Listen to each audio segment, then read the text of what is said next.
말씀으로 세상을 치유하는 SLC.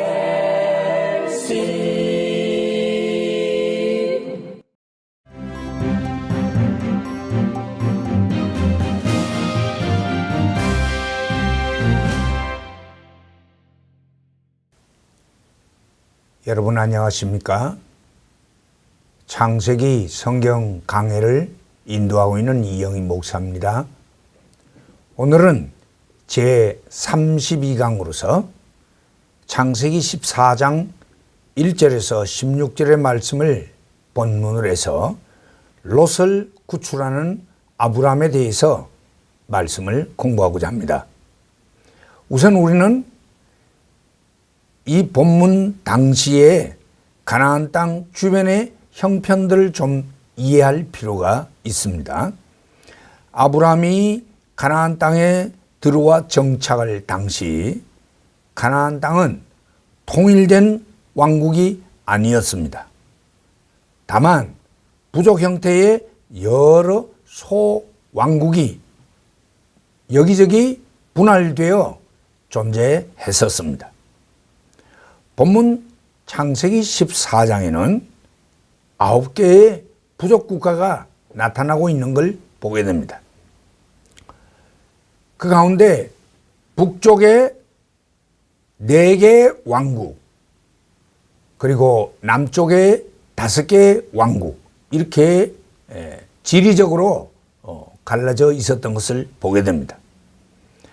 북쪽에 위치한 4개 왕국으로서는 아무라벨 왕이 다스리는 시날 왕국과 아리옥이 다스리고 있는 엘라살 왕국과 그돌라오멜이 왕으로 있는 엘람 왕국과 디달이라는 왕이 다스리는 고임 왕국, 이렇게 4개 왕국이 존재하고 있었습니다.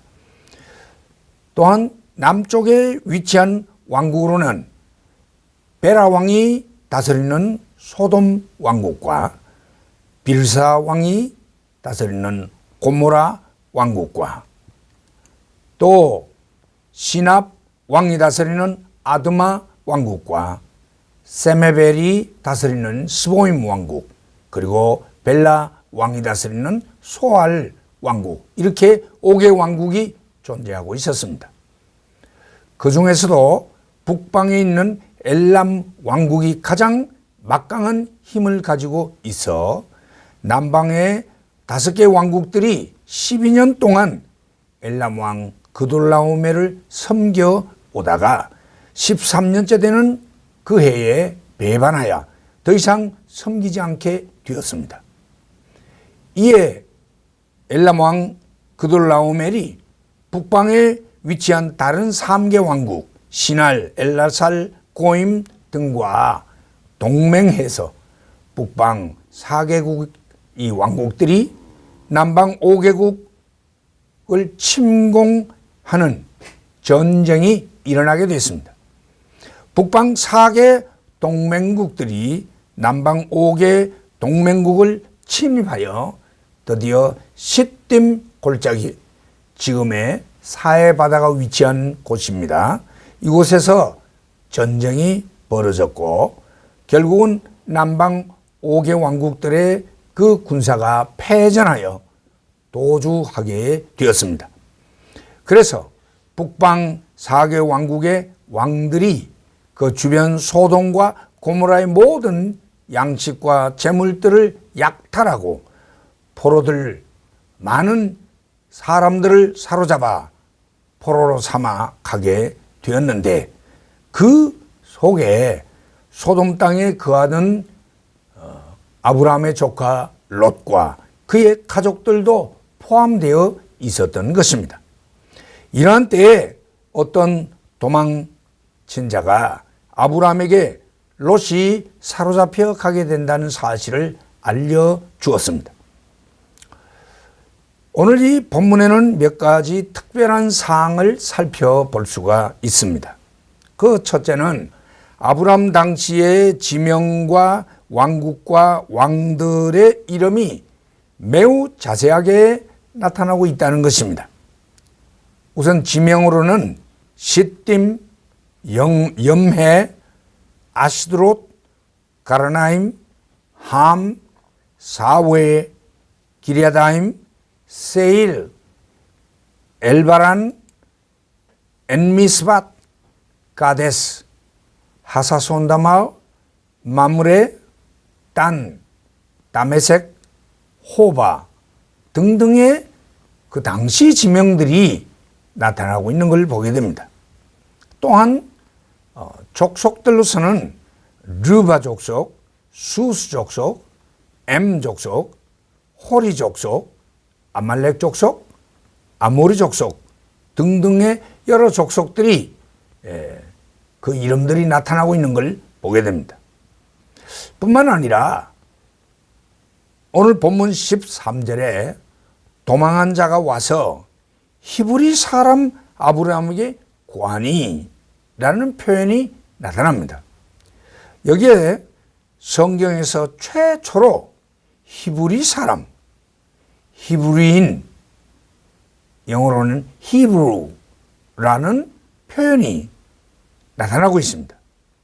히브리라는 이 단어는 히브리어로 이브림이라는 단어에서 온 것인데 이것은 건너온 자라는 뜻입니다. 아마도 당시 가나안 사람들이 유브라데 강을 건너온 아브라함을 가리켜 불렀던 호칭이 아닌가 그렇게 생각이 됩니다.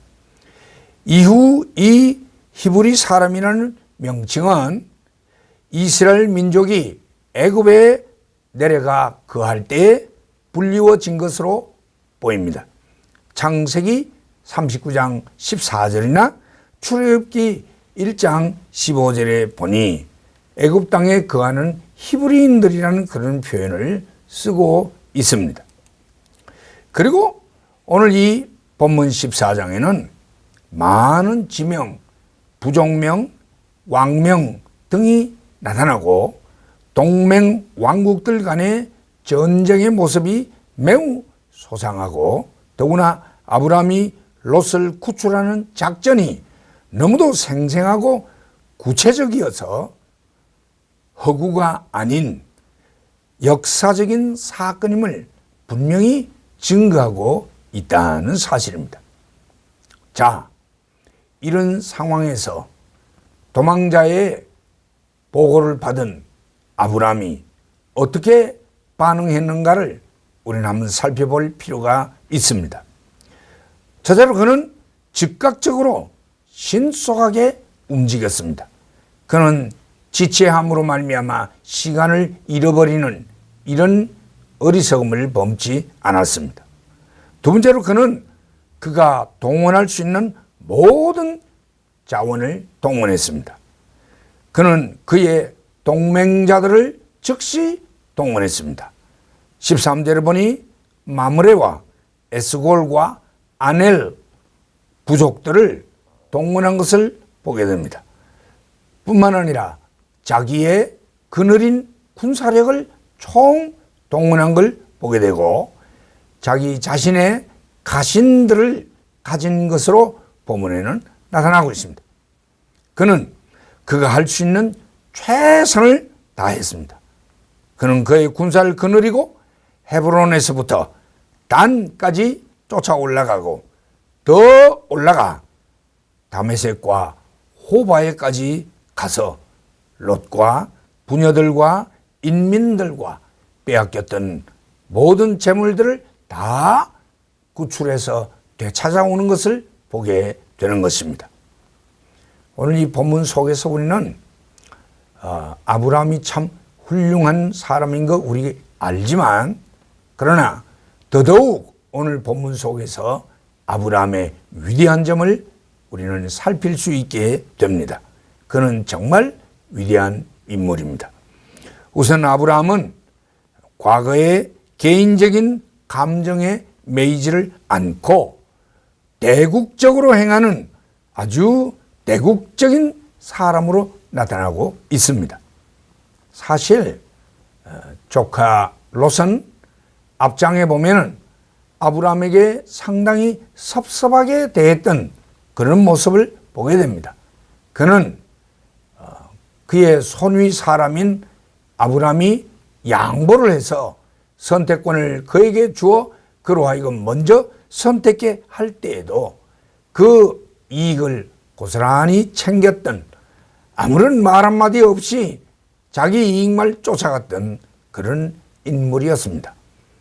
그런 의미에서 아브라함은 참 얼마든지 감정을 가질 수도 있고 서운할 수도 있었을 것입니다. 대개 사람은 나를 섭섭게 한 자의 불행하게 되는 것을 고소하게 생각하고 즐기는 그런 일이 많습니다. 그러나 여기 아브라함은 전혀 그런 기색이 없습니다. 그는 개인의 어떤 그런 감정보다는 그는 대의에 움직이는 그런 사람으로 나타나고 있습니다. 그리고 둘째로 그는 평소에 힘과 실력을 준비한 자로 나타나고 있습니다. 14절에 보니 집에서 길리고 연습한 자가 318명의 군사력을 가지고 된 군사력이라고 말하고 있습니다. 뿐만 아니라 실제로 그는 사회적인 영향력이 있는 족장으로 나타나고 있습니다. 13절에 그는 동맹자들을 가졌습니다. mamre와 에스골과 아넬이라는 동맹군을 가졌단 말이죠. 그가 이방에서 들어온 자였음에도 불구하고 가나안 땅에 동맹군을 가졌고 또 시급할 때 짧은 시간 안에 즉각적으로 동원할 수 있었다는 사실은 그가 사회적인 영향력이 있는 그런 인물이라는 사실을 보여주고 있습니다. 네 번째로 그는 여호와 신앙의 인물이었음을 알 수 있습니다. 그 당시 정황에서 북방 4개국의 연합국을 상대로 구출작전을 시도하는 아브라함의 생각은 자살 행위나 다름이 없습니다. 그것은 정말 거의 불가능에 가까운 그런 발상이라 할 수 있습니다. 그러나 그는 과감하게 시도를 했습니다. 그것은 무엇보다도 하나님을 믿고 의지하는 그의 신앙심에 근거했다고 볼 수 있습니다. 분명 그는 믿음의 사람이었습니다. 다섯 번째로 그는 뛰어난 전술을 활용한 것을 봅니다.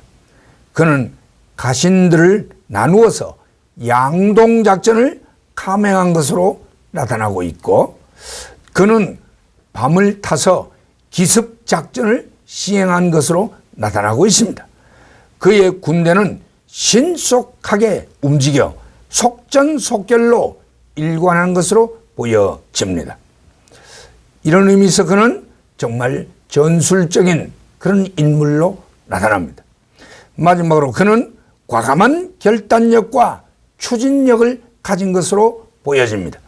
그의 군대는 헤브론에서 단까지 출격을 했고 거기서 더 올라가 다메섹과 그 좌편 호바까지 쫓아갔다고 했습니다. 그래서 그는 끝까지 롯을 구출하고 많은 사람을 구하는 그 목적을 이루기까지 추격한 것으로 나타나고 있습니다.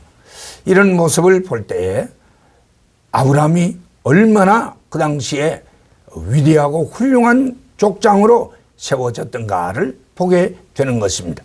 우리는 참 개인의 어떤 감정에 붙들리지 않고 대의적인 입장에서 하나님을 믿고 의지하는 신앙에 근거하여 과단한 그런 결단력으로 놀라운 구출 작전을 시행했던 위대한 인물 아브라함을 보게 되는 것입니다.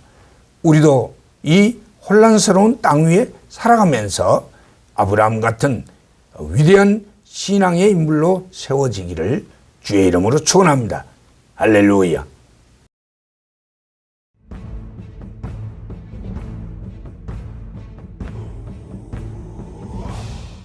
말씀으로 세상을 치유하는 예수